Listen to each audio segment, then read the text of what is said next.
हजारों लोग, कंधों पर कावड़, पैरों में न जूते न चप्पल, सैकड़ों किलोमीटर का सफर, फिर भी चेहरे पर थकान नहीं बल्कि बम बम बोले का जोश। क्या आपने कभी सोचा है कि आखिर ऐसा कैसे संभव है? क्या वजह है कि छाले पड़ने के बाद भी कावड़िए चलते रहते हैं? क्यों कावड़ को जमीन पर रखने की मनाही ही है? और आखिर सावन में ही क्यों लाखों लोग इस कठिन तपस्या को खुशी खुशी स्वीकार करते हैं? क्या यह सिर्फ आस्था की शक्ति है या फिर इसके पीछे छिपा है ऐसा विज्ञान जिसे हमारे ऋषि हजारों साल पहले ही समझ चुके थे? आज हम कावड़ यात्रा के उन रहस्यों को जानेंगे जिनका संबंध सीधे आपके शरीर, दिमाग और स्वास्थ्य से है। नमस्कार दोस्तों, मैं हूं डॉक्टर दिनेश कपूर। सनातन ज्योति में आपका स्वागत है। सावन का महीना शुरू होते ही पूरी दिल्ली, एनसीआर और उत्तर भारत की सड़कें शिव भक्ति के रंग में रंग जाती हैं।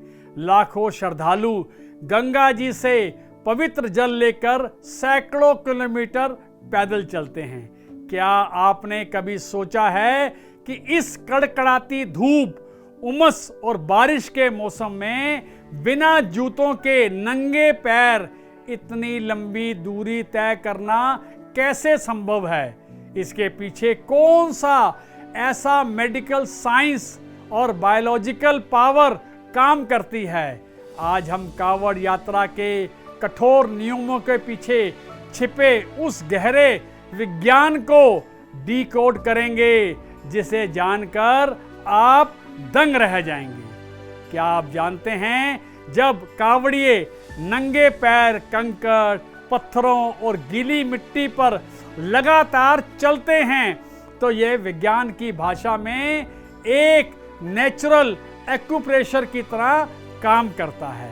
हमारे पैर के तलवों में पूरे शरीर की मुख्य नसों के केंद्र बिंदु होते हैं। जब ये बिंदु कंकड़ों से लगातार दबता है तो शरीर का ब्लड सर्कुलेशन तेज हो जाता है, जिससे थकान का एहसास कम होता है और रीढ़ की हड्डी व नर्वस सिस्टम मजबूत होता है।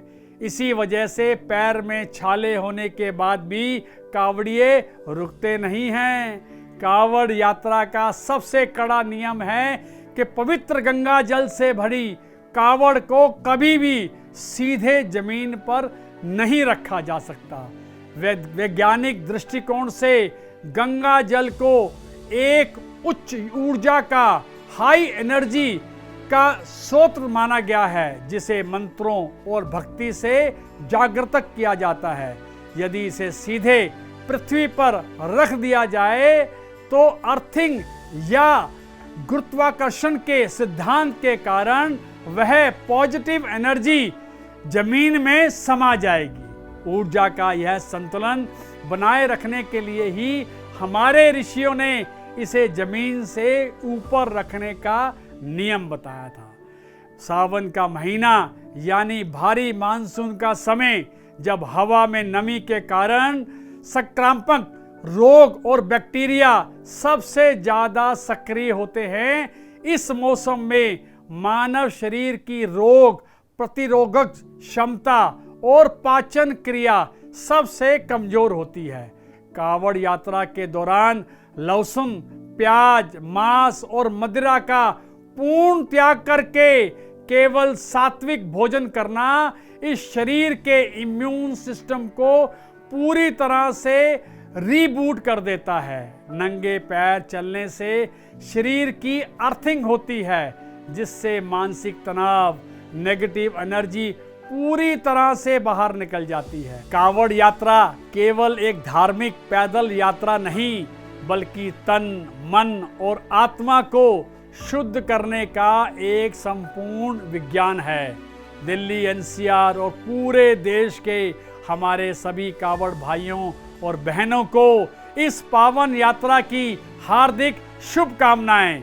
इस वैज्ञानिक सच को दबाकर मत रखिए, इसे अपने सभी प्रियजनों, सभी व्हाट्सएप ग्रुप और कावड़ टोलियों में तुरंत शेयर कीजिए ताकि हर कोई सनातन के इस गौरव को समझ सके। कमेंट बॉक्स में हर हर महादेव की गूंज रुकनी नहीं चाहिए। चैनल को सब्सक्राइब करें और मिलते हैं अगले वीडियो में। तब तक के लिए प्रणाम।